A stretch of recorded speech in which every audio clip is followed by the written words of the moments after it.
Myles, you know when you're trying to prove that you're not a robot, and Yeah, the daily. computer's like, click all boxes that have motorcycles, or click all boxes that have bicycles.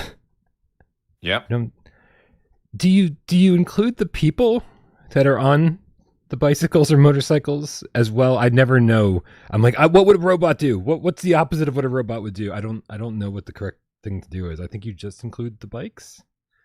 Just the bikes, but it's when it's just like slightly over, like it's on the line. Yeah. That's when it gets me, and then Okay.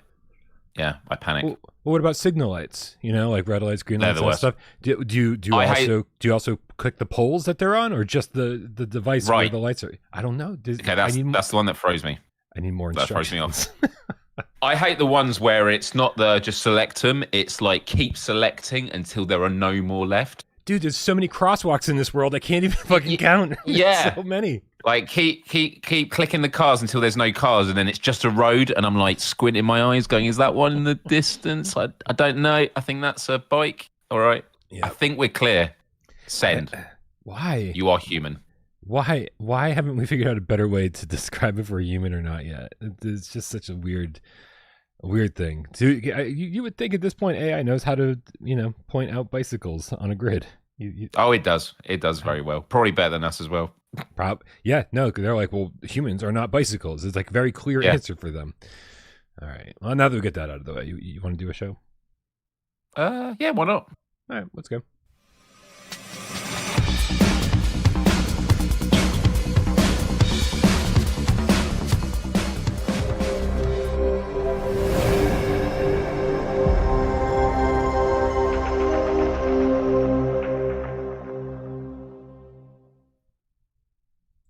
This is PSVR GamesCast Live. We film live every single Monday, Wednesday, and 2 West Friday right here on YouTube. We do it live 6 p.m. Eastern for your viewing pleasure, but we also care so much about your oral pleasure.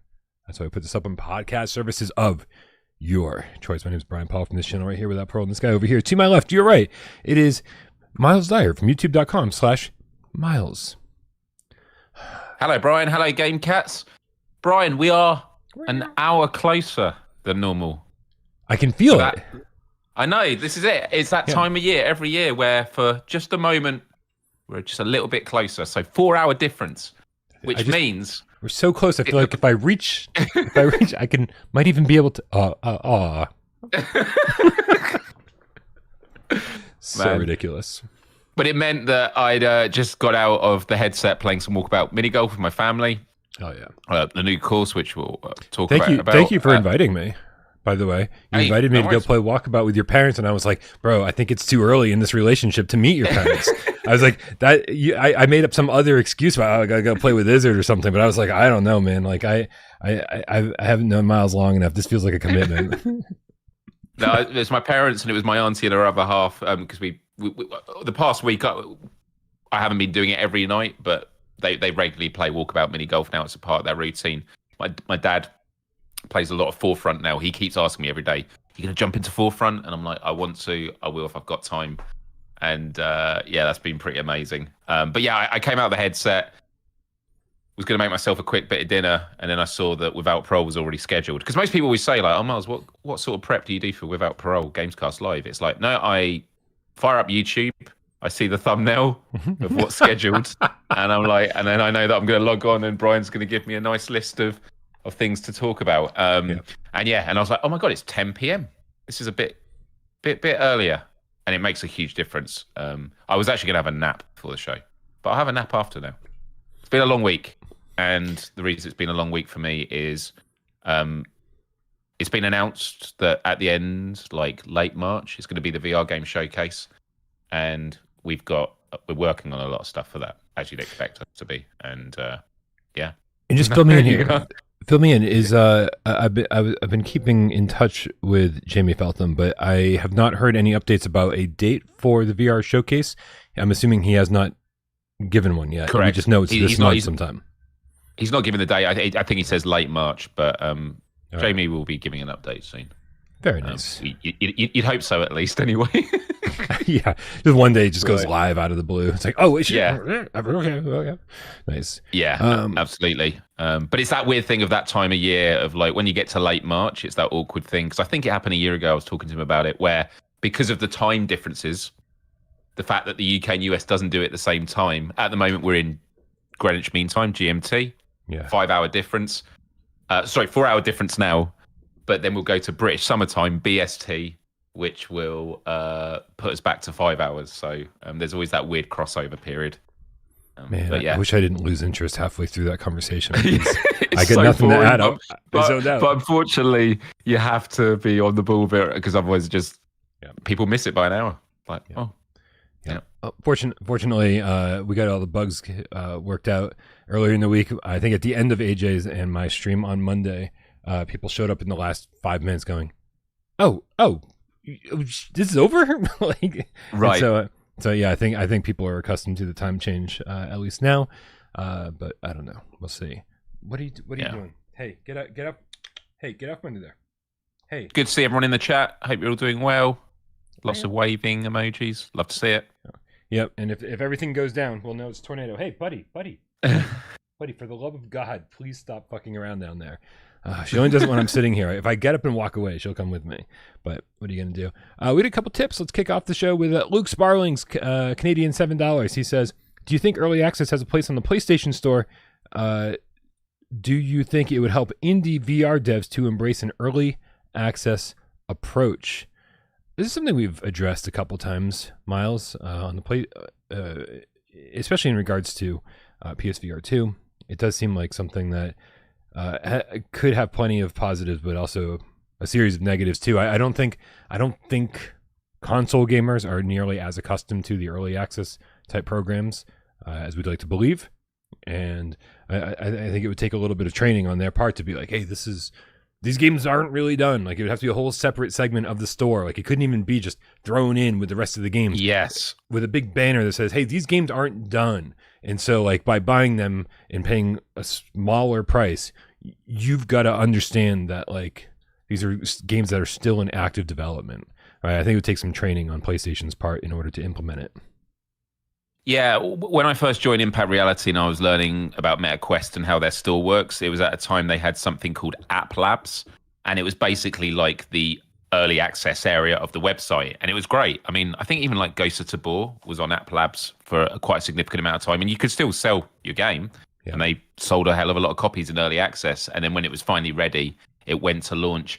And I might be wrong with this, but I believe that to be like an official launch, you had to be basically chosen by Meta. At least, like, they would only release X number of titles every week. So the store was curated and, like, decent stuff.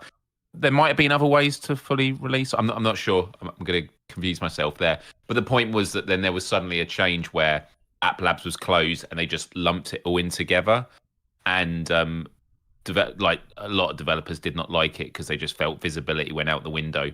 Right. Because also it meant a lot of the actual games got, like, drowned out by there was a lot of shovelware. I mean, you literally search Gorilla Tag and you'll see that in the last, well, probably not anymore, but there'll be moments where, like, in the last 24 hours, there's like 20 Gorilla games that have just been uploaded. It's just absolutely wild. And I know that they've sort of made amends, and now with the closure of Horizon Worlds VR and that, which also permeates a lot through the store, it's now just to, like, focusing on games. And so there are risks with early access. But on flat screen games as well, like, Fortnite did early access, but it was just a game that just said the early access tag on the loading screen. So, I mean, look, what are we really saying when it comes to early access? What we're saying is, unless I'm mistaken, sort of asking this as an actual question, is it the fact that we're saying, come play the game, it's not complete, we want your feedback? The differences between that and a full launch is maybe the price changes. So you'd want the price to go up, because you might say, hey, jump in on early access, you get it on a reduced amount. That's what Forefront's doing at the moment. They gradually putting the prices up every month or so as they add more content, and they're moving towards the full launch, which I don't know if they've announced that yet. I think they're saying I think they've just announced it. I don't know. But yeah, I kind of feel like what is preventing people taking the early access approach in terms of comms and branding, like, you could just put it in the game. But I understand also there will be people who will just buy a game because it's on the store, and then they load it up and they're like, oh, I missed that it was early access. Like, you do kind of want to have that labeling, because then you'd be like, oh, I just paid for a game that isn't finished. I see both sides for it. Yeah. Yeah, I was actually I was having a meeting this morning with the Iron Rebellion team. We did a little Discord voice chat, and just to help them figure out what they should be doing in terms of their PSVR2 plans, if anything. And early access is definitely something that came up there, and along the lines of what console gamers expect when you release a game on PlayStation 5, PSVR2, and it tends to be they tend to come with the expectations that the games are done, right? Yeah. It's like, all right, you've done everything, and I think this is and part of me is like, that's fantastic, right? I whenever we talk about Bootstrap Island in the 10 updates that they've had for over the last year, right? Adding a native tribe to the island, adding storms that you have to survive. I mean, just like all sorts of different shit that, like, if the game had launched on PSVR2 with none of this stuff, and then they just added this thing this month, and then 2 months later added another element, and then 2 months later added another element, I'd be like, am I going to go back and like play through the entire game to re-experience how these things are supposed to feel? My personal feeling is that I'd much rather just wait until the game's done, right? Because I think so few people are actually going to play, come back again and again and again for all of the updates, unless it's something like No Man's Sky or Gran Turismo. these things that have these constant updates and worth coming back for. But hey, enough. She's destroying shit under there. On that point, it is important, I think, to have it obviously distinguished. I mean, some people in the chat, and look, I totally respect this opinion. People say I'd rather not pay devs to be beta testing their game, and I understand it. So you should have a choice that, okay, I want to be presented the game once it's out of early access. But the thing is with early access is some of the best games in the world, like when it comes to multiplayer stuff, has gone through an early access stage. I mean, Fortnite was in early access for years, and it was just like optimized from community feedback. Because you can pay for play testers, and look, there is good stuff with like paying for play testers, but and this is what I like about what we do with Impact Labs, is that we have thousands of just people. We say, do you want to play games early? Come in. And, we do have rewards and stuff, but you just want gamers to come in because they want to do it. And I do think that early access means you're just opening it up to more feedback. And I think that as a result, you get a better game out of it. Not always, because as some people have also said in the chat, as long as there is a avenue for giving feedback. There's no point doing early access and then people giving all their feedback and you're just like, we're just developing it still. Like, you need to have those open comms and there's so many great tools on there to take on feedback and implement it. Another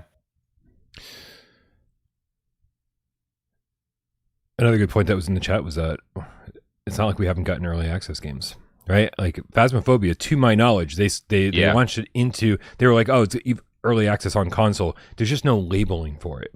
You know what I mean? And so if you go into Phasmo, like, I love Phasmophobia. Absolutely love it. I'm so glad that we have it. However, the frame rate sucks. It's so janky still, right? And so if you've purchased it on the PlayStation Store, the fact that it's not clearly labeled because there is no tab for an early access section, like, as much as it makes me happy to have Phasmo, I can see a lot of people going in there being disappointed, thinking, this is fucking broken. This is unplayable. So I can see both sides of it. However, I think I would rather have it than not have it, just to give developers an option, and I think to help encourage honesty a little bit. Just say, hey, listen, like, this is, we launched it in early access on Steam, but it's technically a finished product on PlayStation. No, how is that? That's right. Not how it's working. That's a great point. Yeah. Anyway, that's our thoughts on that, I guess. Hold on a second. Let me go back over here real quick. Fifth with the Australian 5. Let's see if I can't get that on the screen. Says, Myles, as a Pokemon fan, are you interested in Pokopia? I am interested in the sense of, like, it is a game I probably would enjoy. And like, I've been asking people how they're finding it. I mean, Brian and I were just chatting about it the other day. But interested to the extent of, like, am I likely to get it? The answer is probably not. And it's just because time is finite. Like a lot of flat screen games, I don't play. What I do play for Pokemon, I play a lot of Pokemon Go. Like that's my fix. I go out for walks every day, and it's nice to play some Pokemon and check the IVs, get the best ones and events and stuff like that, and do a bit of that every week. That's my Pokemon fix.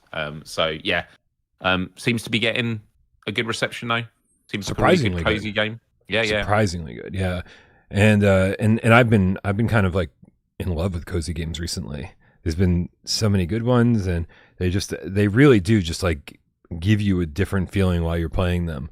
It's kind of like this free form exploration, or you just do things however you want to. And listen, I would be getting Pokopia. I'm not the biggest Pokemon fan, right? But I do love the RPGs that I've checked out. Right, I played some Pokemon Yellow back in the day. I've put probably 10 hours into Pokemon Sword. Like I like the games, even the ones that aren't the greatest. And of course, Pokemon Go. There's no question about that. Probably 100 hours in that when that was at its peak. But yeah, like a little cozy city builder type thing in the vein of Dragon Quest Builders. That sounds awesome. However, the list of cozy games that I've been acquiring when they go on sale is just through the roof. So this one's going to have to wait. It's going to be a little while for me. We got Andrew Ehrenreich with the hold on a second, with the $5 said, we almost named the tortoise Wesley after Princess Bride, not the great Wes Dillon. Was either that or Corbin Dallas multipass. In the end, we settled on help me out here. Eggen egg? Eggen egg. Eggen. What? Eggen. Just to clue in, Andrew Ehrenreich showed up during the last Village stream I did. I guess was that yesterday? Jeez, I can't keep track. Yeah. And it was talking about how he and his girlfriend got a little baby turtle, and they were coming up with names for it. So thanks for keeping Tortoise. Yep, tortoise. Not Unbelievable. Turtle. I don't know the difference. They all look the same. We're good. Hey. What kind of podcast do you think this is? I can't believe he said it. I can't believe he thought that. Craziness. We'll get back to the tips in just a little bit here, you guys. But we got some stuff we want to talk about real quick, including something that was brought to my attention right before the show started, and that's that Firmament got a patch. Like, what? Kind of unbelievable because the message we'd sort of gotten from Cyan Worlds was like, yeah, this is it. This is the game. And to a certain degree, I understood where they were coming from because they had just downsized, and it felt like they did the VR version of Firmament as like a favor. It's like, we'll also let you play this in VR. But I did check it out real quick, Myles. This footage here is from the original release when I first jumped into it. And I think my feelings then were that it looked okay, right? It was running reprojected, and but the frame rate was unstable, and it could it have looked better resolution wise? Sure, but I was pretty happy with it. I was like, man, if the frame rate was stable, I'd be okay with this. Sometimes I just don't understand what the hell's going on, Myles, because their solution to this, I checked it out briefly, very, very briefly. It now seems to be running at 90 native instead of reprojected, but it's not running at 90 native stably. Ugh. And so so the frame rates are much worse. And in order to get it to 90 native, they dropped the resolution significantly. So now it looks bad two different ways. When you're in kind of the tight corridors, like this beginning area here, it runs super, super smooth, but the resolution's bad. It just, I'm okay. If you're doing a hybrid game, just fucking run reprojected, right? And give us a stable right. 60. But I don't know what they did here, man. This Stable frame rate is the most important thing. Yeah, for VR headsets. But this specifically was not what anybody was asking for. It's like I don't know who told them that it should be running at 90 native, and it's okay to just drop the resolution on everything. So your beautiful, gorgeous world that you've created, Sirens on my end, is just going to look now gross. But anytime you're inside, you get kind of a smoother frame rate. Well, we already had kind of a smooth frame rate inside.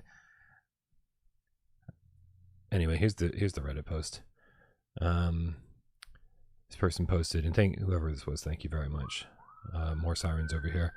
They said a while back I'd written Cyan asking if they were going to patch Firmament to fix the frame rate on PSVR2, and they replied saying they weren't willing to sacrifice the visuals, and they weren't planning to release a patch. But today, out of the blue, they followed up another email saying they are indeed releasing a patch. Here's the email I got. Quote, we're writing here to let you know that we pushed out a patch today for Firmament that we hope will alleviate some performance concerns players ran into on PS space VR space 2. What the fuck is that? What is that? PS space VR2 space fucking... I'm done. We're pushing the hardware as much as it's able to handle at this point without sacrificing much more of the visual fidelity of the game, and fix a critical bug that made performance worse for some players unintentionally. Thanks again for reaching out. It's such a mess, dude. Such a mess. Now the game, like I said, the game now looks worse than it did before, and still suffers frame rate issues. I don't know. I've not played it yet. I never got to hear back from them when I was trying to get a key to do a Let's Play. But seems like I'm in for a treat. Yeah. Yeah. Oh, well. All right, well, I'm disappointed. I was really hoping it because, you know, we've just never had much luck with Cyan Worlds in their PlayStation VR ports. And this somehow went in the wrong direction.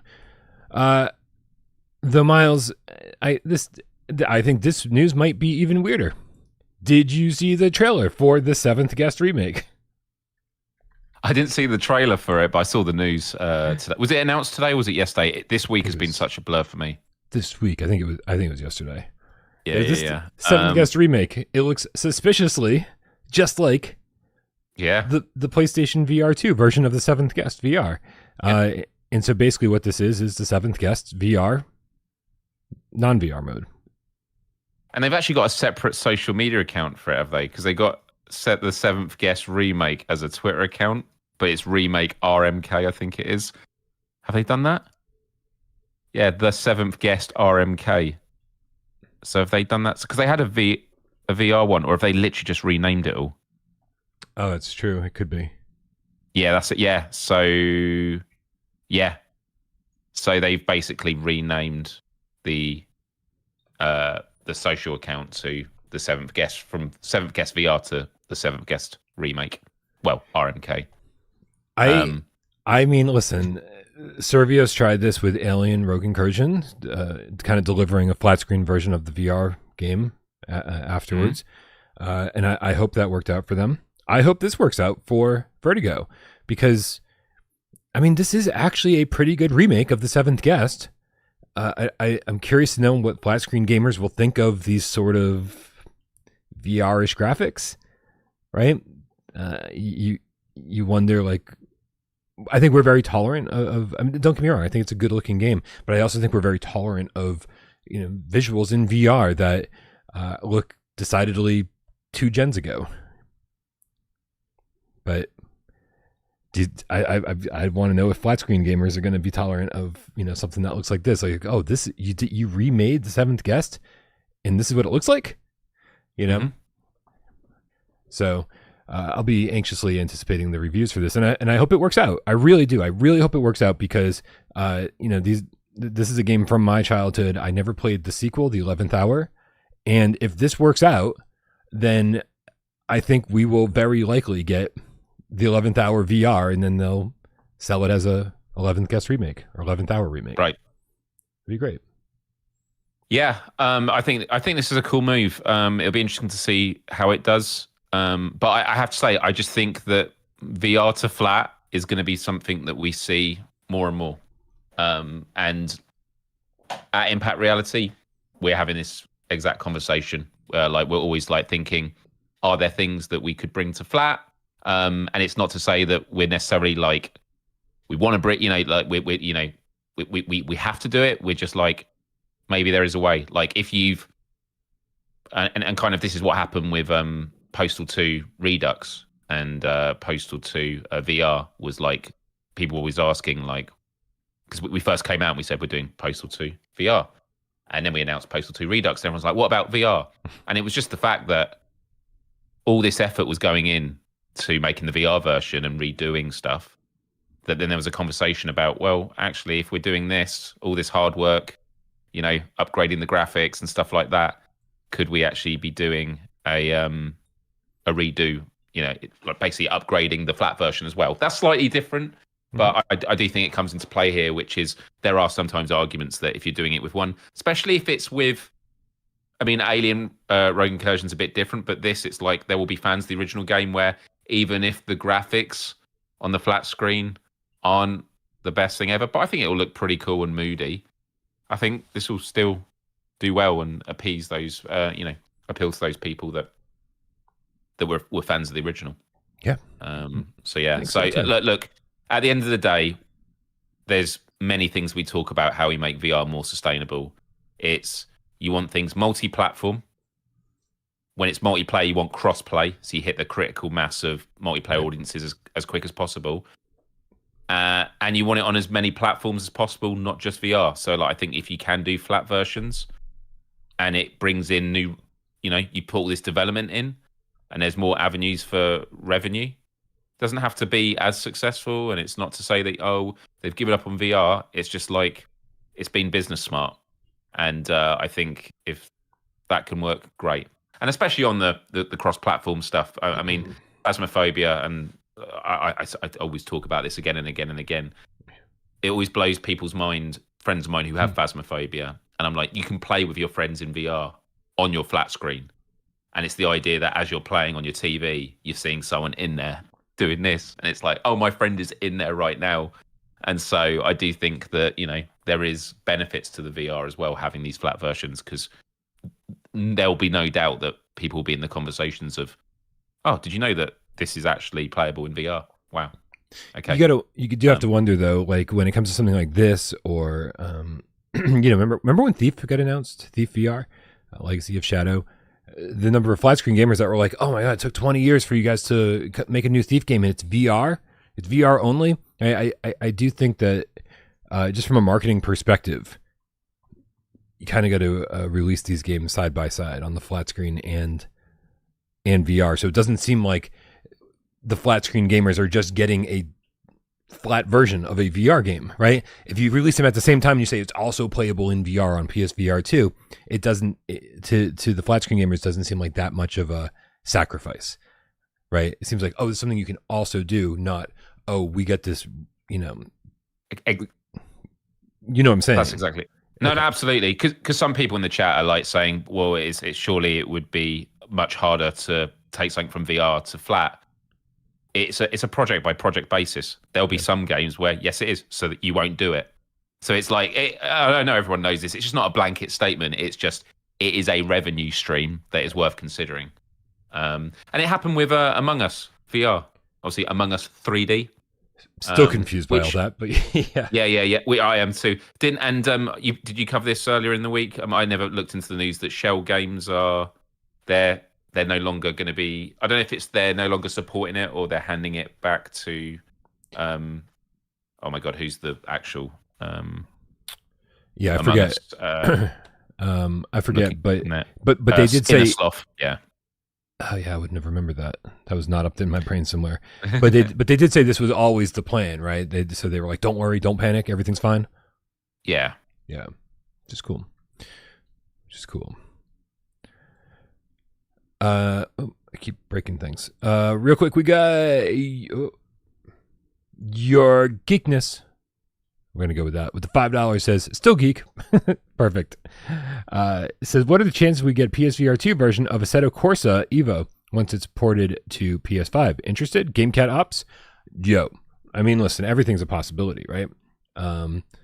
And I thought, am I misremembering? Did we not get news from them saying that they will consider a PSVR2 version of Assetto Corsa? I mean, am I just misremembering this? I might be misremembering this. But, yeah, I mean, definitely interested. Again, racing games are great. You don't actually have to redesign the UI or redesign any of the controls. You can still use the DualSense. You can still use your racing rig. We don't need two hands in the game, right? So the chances, I think, are there somewhere. But I would definitely want it. The more racing, the better. The question is, I feel like this is potentially a really stupid question. Mm-hmm. Alien Rogue Incursion, did they sell more copies of the VR or the Flat? Now, and the reason I say stupid is people go, well, of course, Flat, there's more of an audience. But I'm like, but it was always seen as a VR first game, and it had that stint. I don't know. I'd be curious. Yeah, I think there's a stigma, right? I think there's a stigma being like that VR games are lesser than regular games in terms of content and mechanics, and very frequently tends to be true, right? But yeah, and that's again why I would like to see these things kind of announced side by side, released side by side, so it just becomes this thing where it's like, oh, VR is also something, a way you can play this, and you're not just getting a flat version of a VR game later on. Because they're trying to recoup their losses. It definitely feels like that sometimes, and I don't know if that's actually what's happening. I don't know if that's what happened with Alien. Alien famously got revealed as a flat screen and VR title. It was a hybrid when they announced it, and then they just stopped talking about the flat screen version altogether, right? So right. It did seem like, oh, we released this game in VR, and now to kind of make up for some of the sales we maybe didn't get, we're also going to release it on the flat screen, which I don't think is what happened. I think they just followed through with the original plan. But they had to start focusing on some stuff as they get closer to launch. So yeah, it's a tough one. But listen, the Seto Corsa looks great. That's all I got. Yeah, for me, it's a no-brainer. Especially if it's on the sim side of things. You know, the more sim racers, sim flight enthusiasts we get over on PSVR2, the better. Comic book guy with the 2 quid says, Brian, the live streams have been great. That's awesome to hear. Thank you very much. Yeah, good work with that. Nothing but troubles on my end. I finally got the chat working on yesterday's stream. Wait. And my AirPods the chat just stopped working at one point. I reset the chat, and apparently my AirPods just, when I reset the chat, dropped the volume to 0. And I was like, I don't know, it's still not working. I don't know. So, but it was nice being able to hear you guys. I got to come up with a better solution though, because I need to be able to turn you guys down when I'm responding to you, because it's so hard. I'm talking over these robot voices coming in my ear. I'm like, oh man. Come on, Game Cats, talk quieter. No, man. They were just typing in caps. Everyone else seems to have this figured out, and it's just taking me forever. But it's still fun. And like just playing Village, man. Oh my god, it's like therapeutic to go back and play a game from 3 years ago that still looks better than anything else you've ever seen in VR. It is mind-boggling. And it really just reaffirms or makes me want to double down on the GameCat ops with the Requiem stuff, because it's like, we can't let it go. I said I think on the last episode, they've either hurt us or they haven't hurt us. They've probably hurt us, and now it's up to them to make a decision. I'm like, no, you know what? This is too good. We can't let them say no. We have to just like hammer it home every single day, right? If Village is still somehow one of the best VR games out there, man, we desperately need Requiem. Desperately.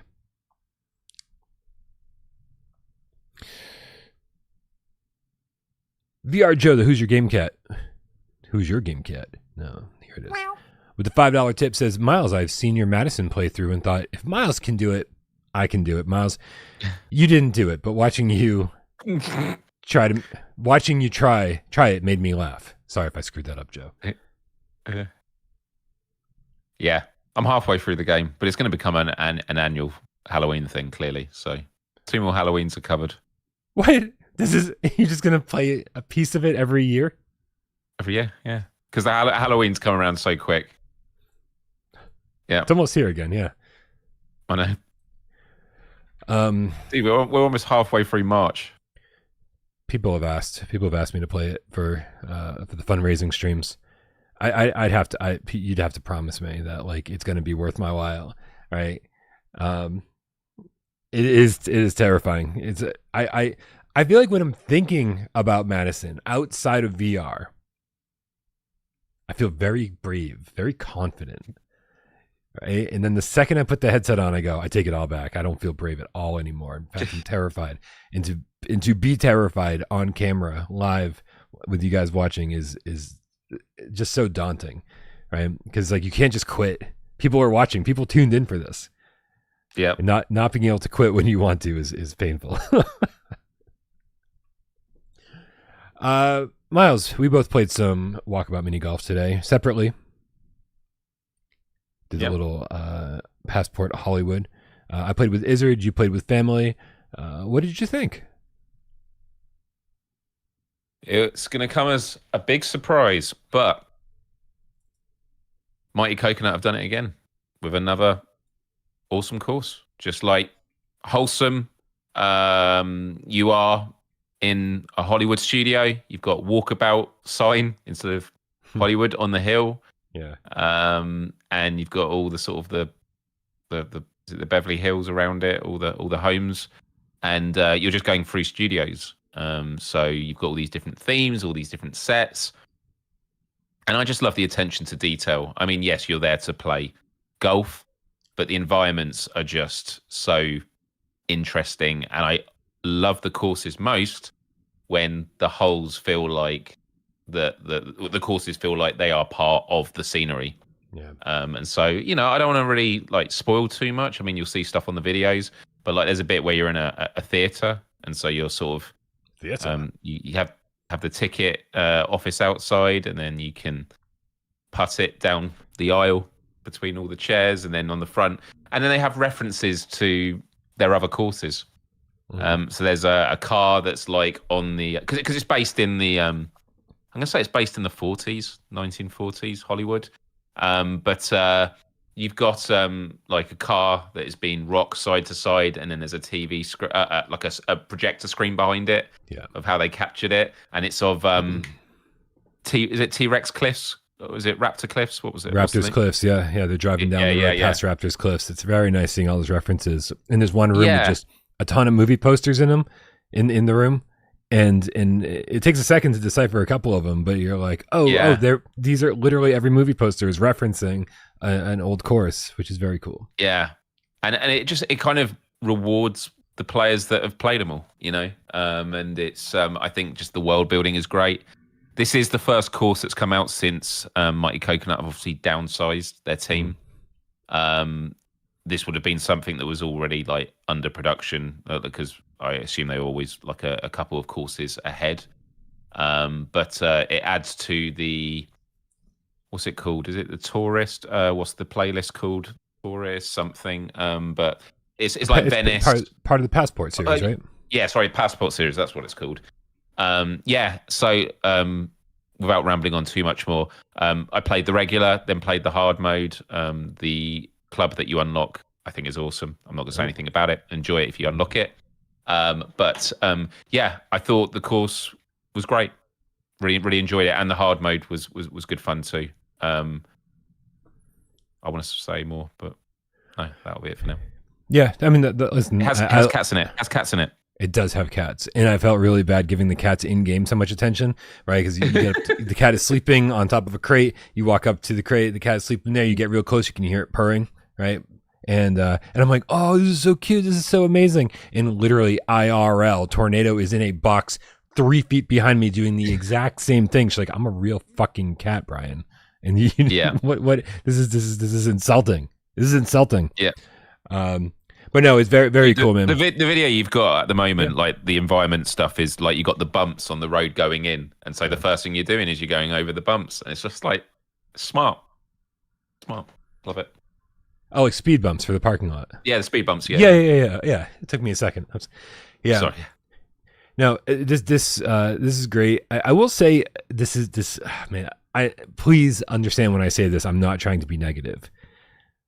But I think the Tokyo course ruined some stuff for me, right? Because I think because I love aesthetically, I like the Tokyo course so much. It feels so dense. There's stuff packed in everywhere, right? Yeah. You're in this bar and like there's just glassware everywhere and like this shit all around the floor. It just feels like a lived in, really well used bar. And then the next thing you know, like this monorail goes above you, and you can see through the skylight. You're like, it just feels so dense and there's so much going on. And this just feels like a standard Walkabout course, which is good. Yeah, standard Walkabout courses are also good, but Tokyo, I just think the environmentally, aesthetically, they just raised it to another level. And I'm like, are they ever going to match that again?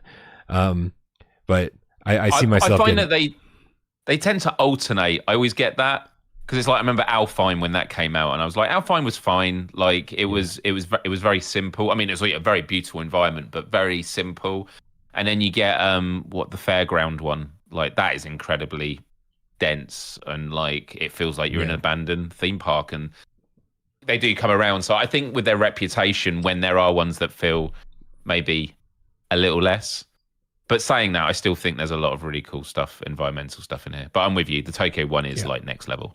Yeah, listen, I think this is great. I mean, if it, at minimum 7 out of 10, maybe 8 out of 10, like I think this is a solid course. I think this is and I think there's a lot of trick shots here that I get to discover, and it just I had a lot of fun with this, and I like things that move in these courses, right?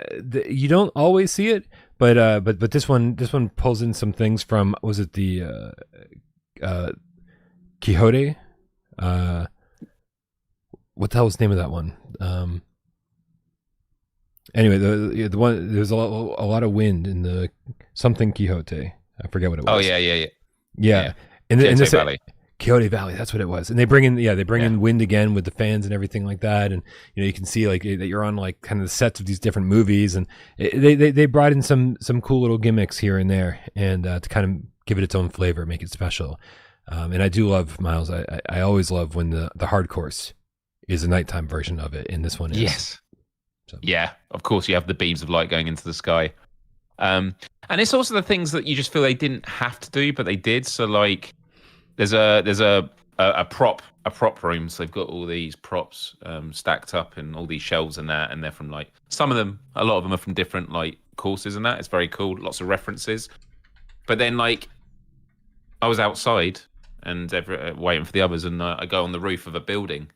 And there's this like glass roof bit, and I'm looking in, and I'm looking down into the prop room. So it's like they could have just had like a flat ceiling, but they've just thought about everything. If someone explores here and looks here, and that you look out this window and you can see this. When you're in the theater, you turn up and look behind you. Oh look, there's the projector. There's the projector, and you can go up, and then there's a projector room that is doing it, and like just things like that are just cool, really really cool. Myles, are you experiencing any multiplayer bugs in Walkabout? Because I feel like the last few times I've jumped in to play, I have gotten the same bug where my opponent or I become invisible. I had that on the hard mode.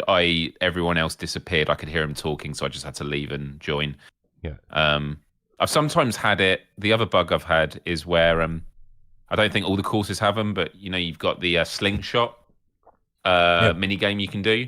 Is if you're playing multiplayer and you go off and play slingshot stuff, even if it's someone else playing, they'll hit the ball, and when it stops, it won't go to the next player until the person with the slingshots like goes and joins back.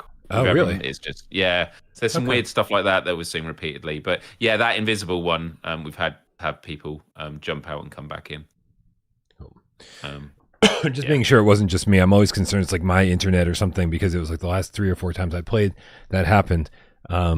Nothing too terrible. You can still finish the game, and you just don't see the other person, and it's hard to see them taking their shot. It just seems like very stuttery at best. So hopefully they get that fixed. Hopefully they're aware of the problem. But this is good. I'm really happy with this. Pretty soon, Myles, we're going to have to rank all the Walkabout courses again. Jesus. Yeah, we were on like 32 last time. I was actually telling my family that something I've always thought of doing. Although as I say it, I know what you're gonna say is like, oh, I know a fundraiser we could do. But I was like, I have a fundraising idea for charity. And it was, we just go and walk about mini golf and we play all the courses back to back in the continuous mode. So we just see how quickly we can go through all of them. Because I think you can probably do each of them in, on average, 10 minutes, but then maybe 7 to 10 minutes each. Are you talking about the easy and hard mode? Yeah. Yeah. That's a lot of courses. That's a lot of time. What's that? It's going to be is 40, is it? Like 40 now, probably? Is this what we're doing tomorrow for the fundraiser? No, 8. We haven't talked about it. We should probably figure that out. 8. So that's like 80 courses. And then if it's like 7 each, 560 minutes, 2 hours, which is like 9 hours. So, but dude, a part of me wants to really give that a go. It'd probably have to be a solo thing, so you can just go at your own pace of like, I'm just going to do the yeah. Yeah, and you probably take it pretty easy at first until you're like, oh my God, it's been 4 hours and we're only 7 courses deep. Oh God, it's gonna take forever. Yeah, got to make sure that you've got two sets of sense controllers charging at all times. I think the strategy would be you do the hard courses first.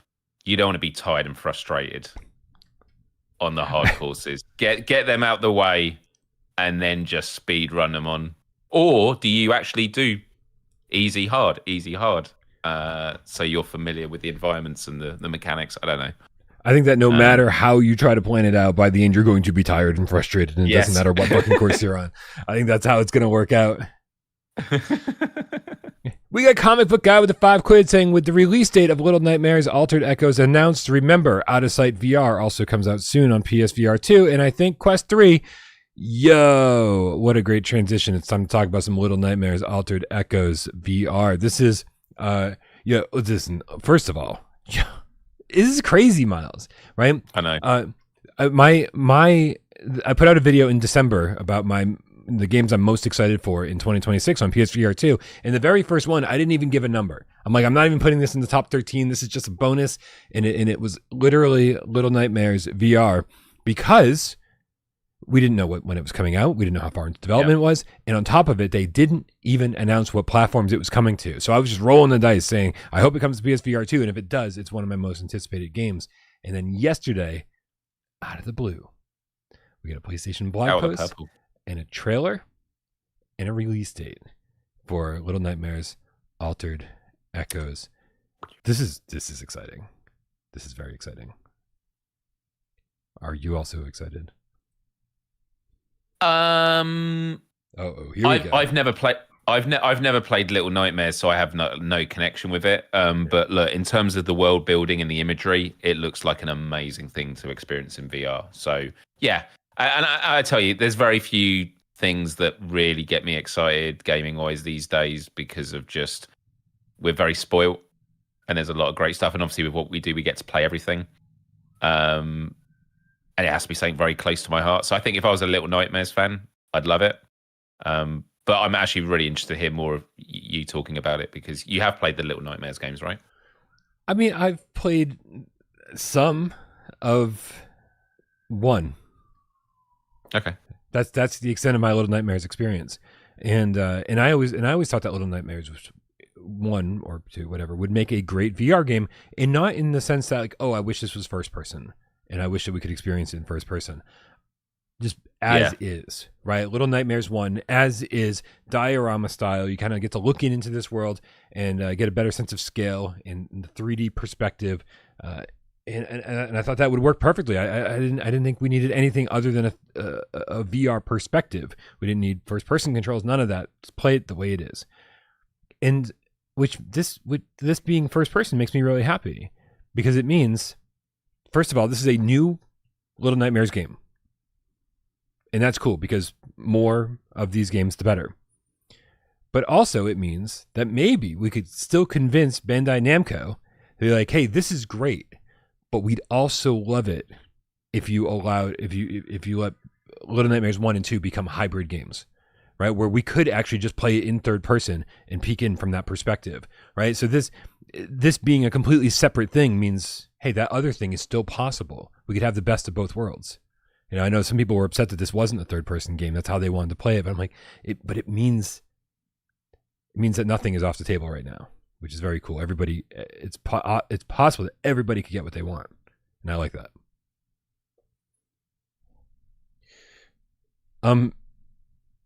Myles, I was super excited to see that Upload got to go hands-on with it at GDC, and then I read the article, and I was like, I don't know anything more about Little Nightmares Altered Echoes than I knew before reading the article.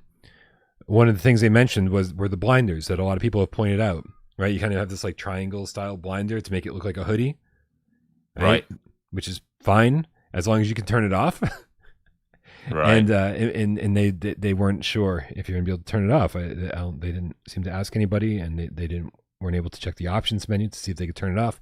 But you better be able to, man. Like, I get it. I get the hoodie idea, the hoodie concept. Yeah. But for a lot of us, blinders are just an absolute non-starter. Yeah, it's like spacesuits in games, hats, all this sort of stuff. Like, yeah, it's sometimes it's nice to have, but you know, it's a little gimmick that, in the grand scheme of things, people generally want to take off. So yeah, that is interesting. They got time to fix that. And also, I was curious about the frame rate, and they didn't even address that. So instead of going over to Upload, I'm going to go over to the PlayStation blog, Myles, because we can kind of skim through that a little bit and see what the official word is here about this. I got to be honest. When this trailer went live yesterday, I was about 15 or 20 minutes from starting my Village live stream, and I was like, I don't have time to make a breaking news report. I'm just going to re-upload this trailer really fast. And I saw the PlayStation blog post while I was re-uploading it, and so I just literally copied and pasted the entire blog post into the description of yesterday's video without reading it. So I have still, to this point, I still do not know what the blog post says. So I'm going to be reading it for the first time right now. All right. Also, yeah, we didn't even say it's coming out April 24th. I love this, man. I love when you get a full reveal of a game and the release date is literally 2 months away. No. March. We're in March, April. Less than a month away. Yeah. No. Like 6 weeks. A month and a half away. I'll get it one of these times, man. More silence on my end. Little Nightmares VR Altered Echoes launched on PSVR2 April 24th. This comes to us from Alyssa Dukes, copywriter at Bandai Namco Entertainment Europe. I'm just going to go full screen here so I can be able to read this. The newest game in the Little Nightmares franchise, Altered Echoes, has just been announced. Soon you'll be able to enter the nowhere in first person and touch the transmission with your own two hands. The sirens are getting louder. Deep within the errant sequel, you'll be able to play as Dark Six as you search for a way to reunite with Six and become whole once more. Let's explore how this dangerous journey connects with both Little Nightmares 1 and 2 and catch up with some familiar faces. A dimension out of sight and sound where even the strange rules of the nowhere are twisted and warped. Gravity is optional and the rules of reality are melting into an endless loop of identical staircases and doors.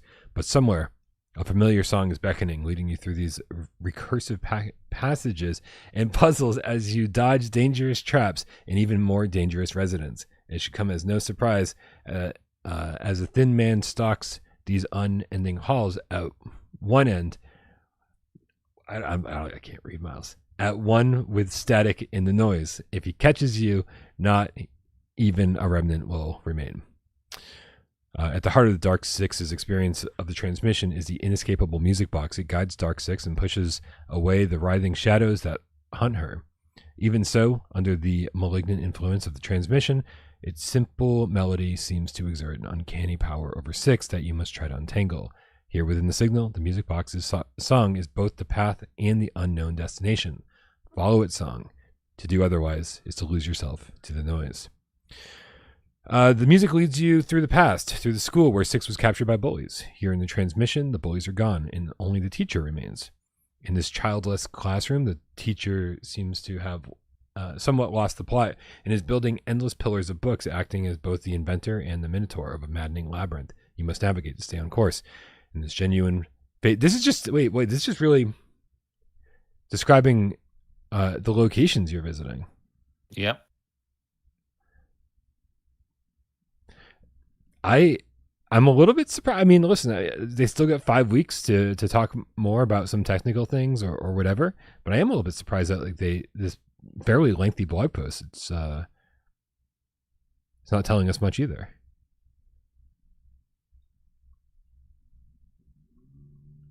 Crazy. I had one question when I saw the trailer. Yeah, and it's not shade or anything like that. It's just it looks good. The environments look great, but is it going to be a good VR game? Like, because it might be that I'm in this world and they've got some cool stuff going on here. It's more of an experience. I'm just curious to see, like, you know, how it feels as a VR game. Is it going to feel like a fully fleshed VR game? So, and I feel we haven't got answers from the blog post. We're just learning about the environments and locations and stuff, which again, I'm really excited to jump into and experience, because in the trailer it does look amazing. Yeah. I mean, I would expect this to play very similarly to a flat screen Little Nightmares game, just from a different perspective, right? I feel like you'll be trying to find your way through rooms, which is sometimes very puzzly in itself. What can I climb? Where's the passage to the next area? And then also like grabbing things and sliding them around the floor in order to use them in different ways, and being very stealthy and trying to avoid all of these residents, as they're calling them. So I think it's actually a really good match for VR, because it doesn't have a shit ton of interactions that you have to worry about. So guys, this could work. This could really work. I'm excited. I'm excited to see that's happening. I'm excited that it's happening soon. It does make me want to get through the first couple games, though, right? We just had this conversation on Wednesday, I think, about what kind of dedication do you have when a VR game tied to a specific IP comes around? Do you go and examine all the flat screen stuff or the movies or the TV shows or whatever's associated with it to have a better understanding? And I said, I'm tired, man. I can't keep doing that. But I kind of want to do it with this. I would like to have a much better understanding of Little Nightmares before getting into Little Nightmares VR. So I could see myself at least playing through the first game, if nothing else.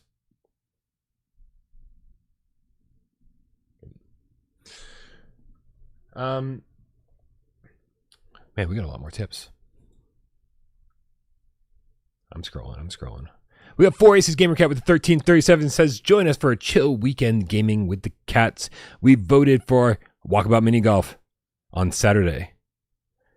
Followed by Demio, the OG Demio, on Sunday. OG. Both of these are happening at 2 p.m. Eastern. Join the Discord for details and participation. Let's fucking go, PSVR2. Hell yeah, 4 Aces Gamer Cat.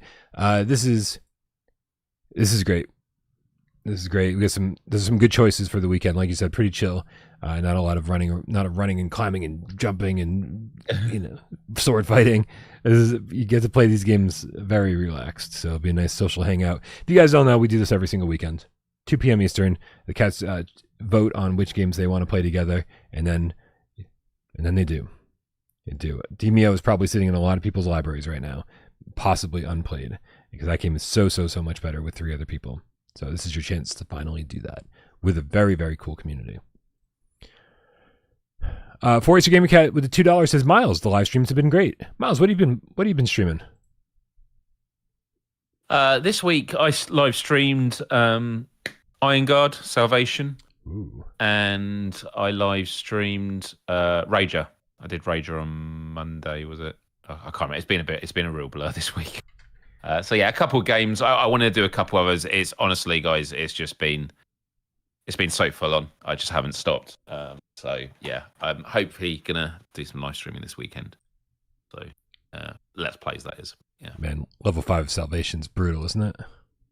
Yeah, I do. I really want to go back to it and enjoy it. I did actually go back and played some more shop and stuff. Just because I was like, I want to experience this now, not as a live stream where it's less of the performance and just doing it. And it's cool. Like, yeah, it just misses. It could have a lot more depth to it, and it would work really well. But yeah, I'm looking forward to playing a lot more of Iron Guard Salvation. What day is it in shop and stuff where it never ends? It just becomes like an endless day. It's like kind of the end of the game, but so it just becomes a day that never ends. Well, the last unlockable is day 17. So I don't know. Is it once you've unlocked everything? I don't know. I don't know. I must be dangerously close to it because I just yeah. I think I unlocked all the food. So right, yeah. I think it's at the end. It's just like different wallpapers and stuff. But yeah, and again, it's just a shame that you can't make it any bigger, like the office space and that. Yeah, and yeah. Yeah, if they'd given us one more upgrade for shop and stuff where it became like this massive industrial grocery store and said, "Yay, fucking build as many shelves as you want," right? It would take some time to save up a lot of money to be able to fill that place up, right? With groceries, and it would be so big, it would be so hard to micromanage that you would want to hire multiple employees every single day. Yeah, they just missed a beat, man. Like there's stuff in CO Supermarket Simulator that I've like, because the reason I'm bringing it up now is because I hadn't got this far in shop and stuff when we were talking about it. But like, you get a stock room, and that's cool. But in the stock room, you can just put boxes everywhere, and then your person to refill just like fucks them all up and just makes a mess. Whereas on Supermarket CO Simulator, you get shelves that are stockroom shelves only. The boxes just go on there, and then it's just there's kept in order. Because in this game, yeah, you could use other shelves, but then customers go in there and think it's another part of the store. So yeah, and we know how easygoing the staff are in that game. Sorry, the customers are in that game. But yeah, it's a chill, feel good game. So having fun with it. VR Trooper with the £2 says GameCat ops for Automobilista. Automobilista. Okay, good talk. Automobilista 2 VR. It's on Steam VR. Excellent. I'm having a look at it. Hold on. Is all the racing simulators you've ever wanted just in just one. An incredibly diverse collection of cars and tracks, cohesively simulated, featuring incredible graphics and audio quality, dynamic weather and track conditions, and the best VR support for a racing experience like no other. It has thousands of reviews, all very positive. Yeah. It is mind-blowing that, you know, again, all these games that don't require any kind of interaction overhaul, why they're not all on PSVR2. You know, using eye-tracked foveated rendering, making them look as good as possible, with the highest frame rate as possible. Mind-blowing. Rise Studios. However, yeah, I don't know. What else have they done? It's all stock car extreme. Lots of Automobilista. I mean, okay. I thought Automobilista was the cel-shaded Capcom or Square Enix racing game from the early PS2 game days. No. Driving Emotion Type S was the Square one. I thought Automobilista was the Capcom cel-shaded one. Maybe it's just the same title. Listen. I love Sims. No, I don't. Sims are great, but I need some arcade racing games. There's so many great arcade racing games that we need for VR. Oh man, well, sorry. I don't mind teasing it now, but what do we the Racer hover bike, something awesome is coming very, very soon, and I think it's going to get a lot of people back in the game. I can't wait for people to see it. How soon is soon? Pretty soon. Pretty soon. I'm just going to leave you on full screen until you tell us more. Before end of the month. Yo, well, that's really soon, man. There's only like 2 months. That's pretty soon. It's only 2 months left in the month. It was something discussed with the devs a while ago, and we were like, "This would be amazing if this was put in the game." And they're like, "We can have a look," and it's blown my mind. Yeah. And look, there will be many of you out there who, when it gets announced, go, okay. You know, there's just different things that are for different people. This is a game feature that I think is really going to enhance it. And yeah.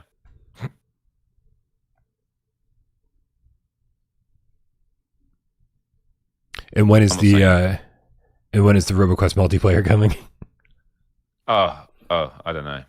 Okay, good talk. I just thought we wouldn't. We actually thought we'd not bother actually, because no one wants it, right? Yeah. Clearly. We will have an update soon. Nice. We will have an update soon.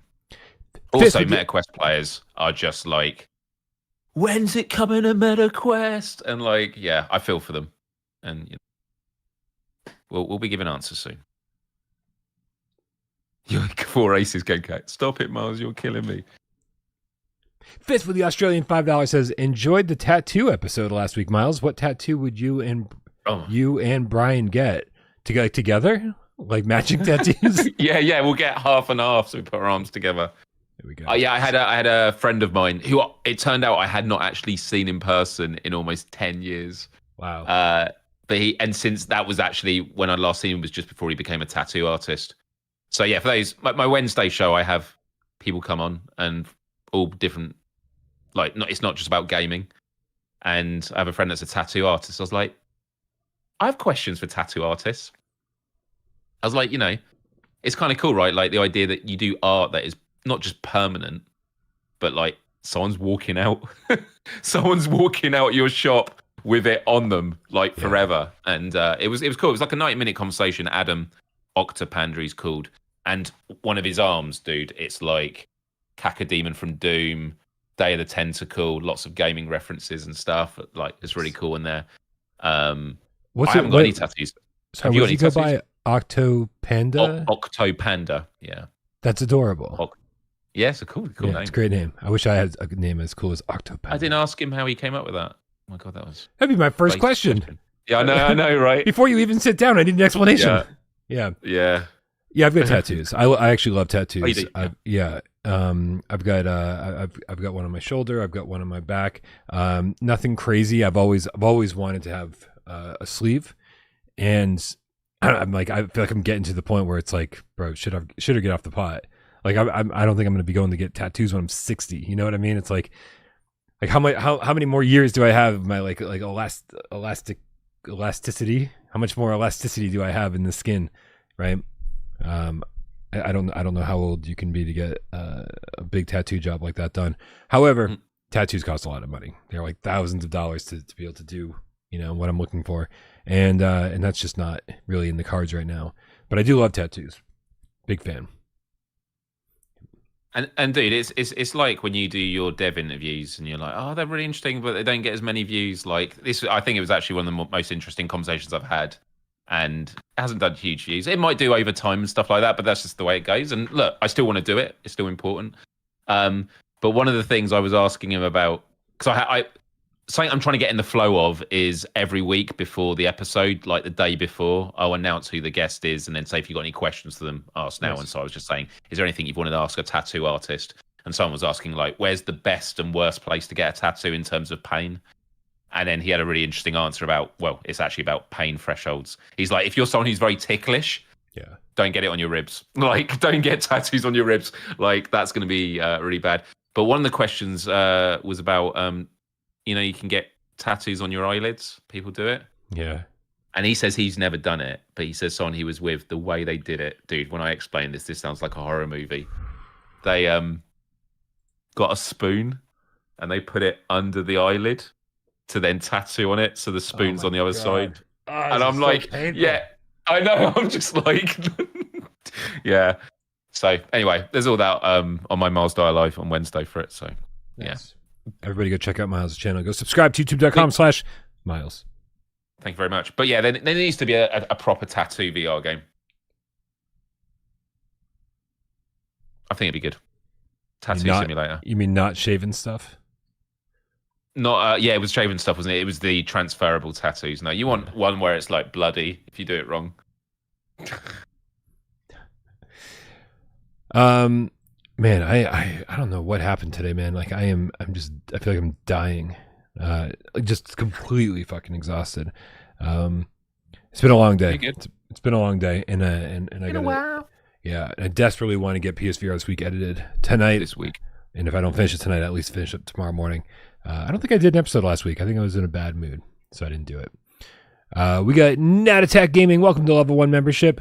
Thank you so much for joining in. And then we got Game Cato with the Australian 666 says Brian Paul Tattoo Fund. Tattoo Fund. Yeah, I mean, I definitely think a 666 right across my arm would be perfect. The Satan Cat. I love it. Miles, I don't remember whose turn it is for the 4-minute challenge. Whose turn is it? I think it's your turn. I think it's your turn. I think. I'm not gonna risk our memories, right? Because when I screw this up, I don't hear the end of it from Wes. Mostly because Wes has to host 3 weeks in a row or something for me to get back on track. Oh, I have to pick. Looper says it, so that's Looper knows what's up. Looper knows what's up. Okay, so you wait. pick. Did we do last Friday, or did we cancel last Friday? We canceled last Friday, but that's why. Okay, yeah. Okay, gotcha. Yeah, that makes sense. Yeah, we're gonna keep the rotation going whether we do a show or not. I love it. I like picking. So Corey says you could feel the haptics in the tattoo gun. I feel like if they did a really proper tattoo simulator game, that would be really, really cool. Dude, I mean, it'd be so intense. You don't want to screw up. In the future, when we have a proper metaverse or MMORPG, you could have it where someone would actually set up a tattoo shop in it, so you could go there and they'd actually train at doing tattoos, so your character has something on there. Yeah, it'd be wicked. It'd be really cool. Okay.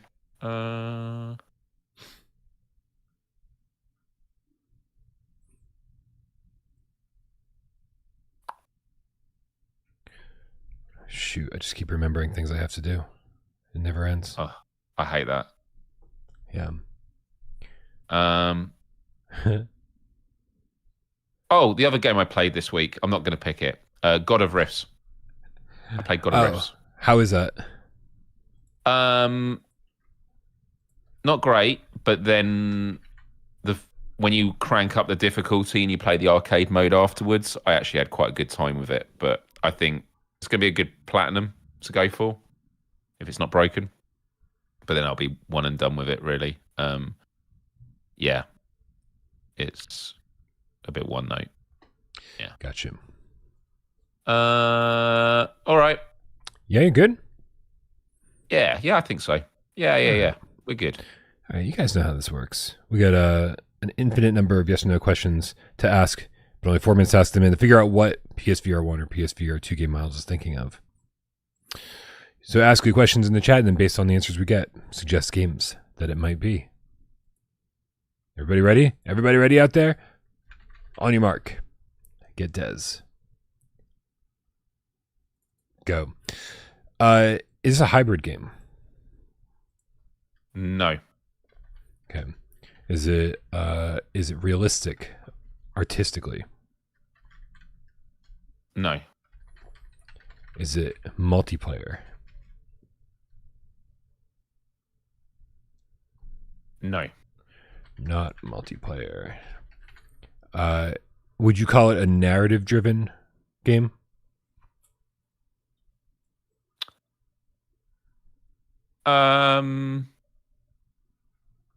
There's narrative.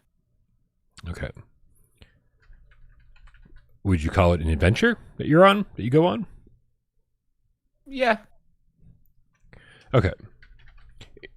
Is this game on PSVR 1? No. Is it on other platforms other than PSVR 2? Yes. Okay. Not exclusive. Good. Okay.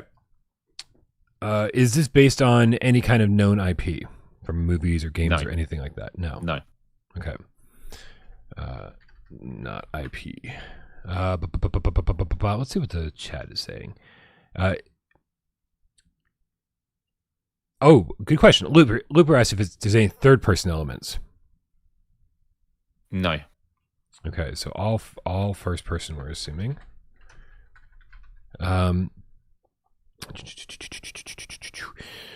Is there melee combat?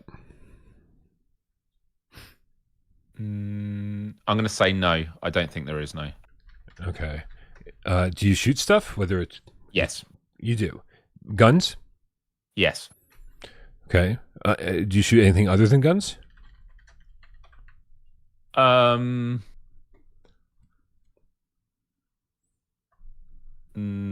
no. Okay.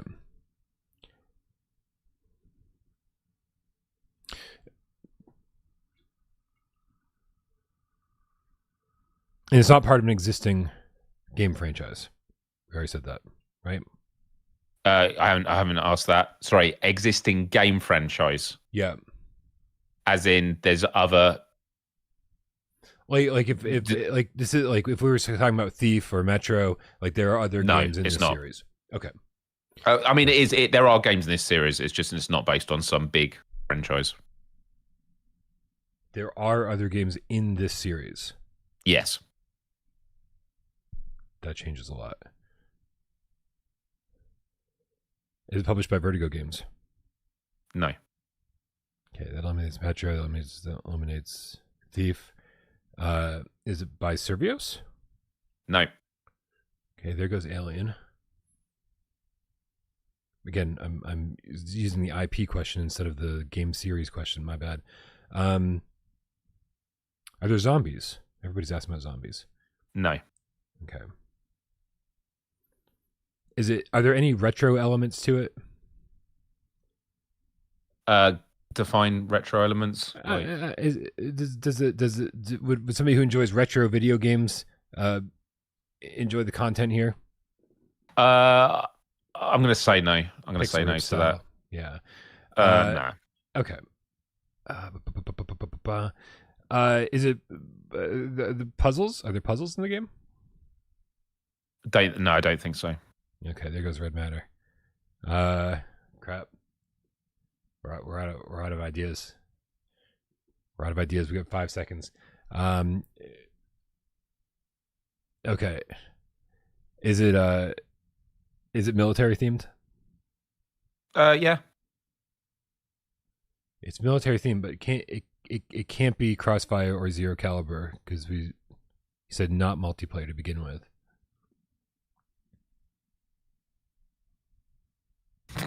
Such pets and stuff. Thanks for playing. That's the kind of pet stuff game I'd want to play. Yeah. Bro, we're so out of time. Military themed with no multiplayer. Oh fuck! Is it Cactus Cowboy? Which one?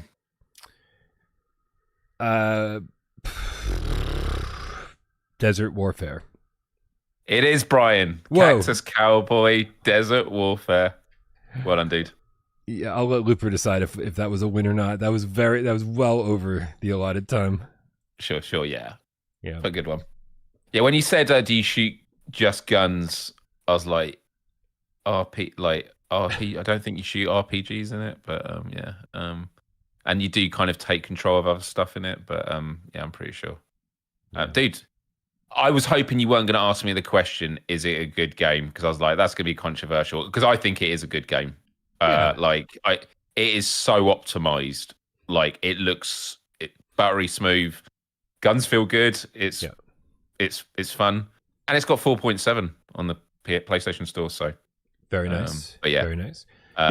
When people don't understand how crystal clear PSVR2 can look, right? They played a game or two that like they're just the wrong choices, right? Play something like Cactus Cowboy and you're like, oh shit, this thing is absolutely crystal clear. Yeah, they did a good job. Yeah. Myles, I am fucking beat. So me too. I know.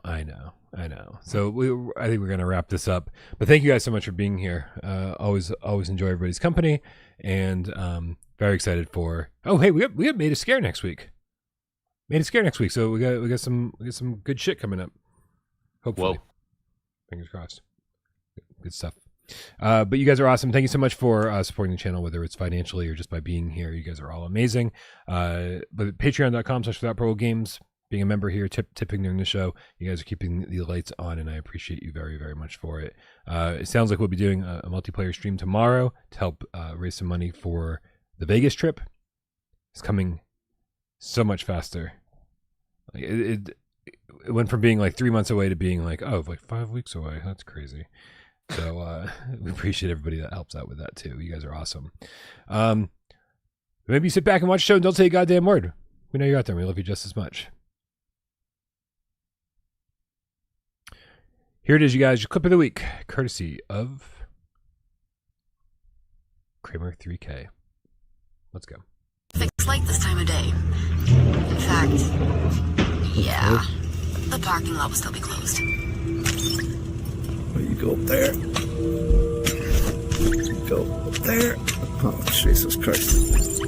Get up, you dick. You go up there. Oh, my God. Go in there. Oh, my fucking God. Oh, my fucking Jesus. Fuck. Oh, you fucking asshole. Oh, my God. You fucking prick.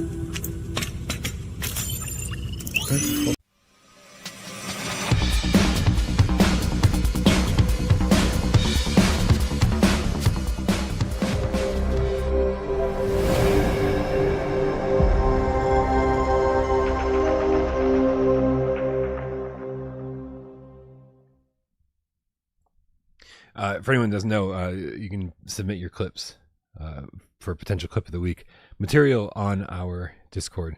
Don't worry if it's not a PSVR2 game, right? Like, I mean, it's obviously hits home a little bit more if it's a game we've all played. But man, that was a Quest game, and I just laughed too hard when I watched it. Well, not even about Kramer not being able to get the thing in the hole, but his reaction to it was just priceless. So I had to share it with you guys.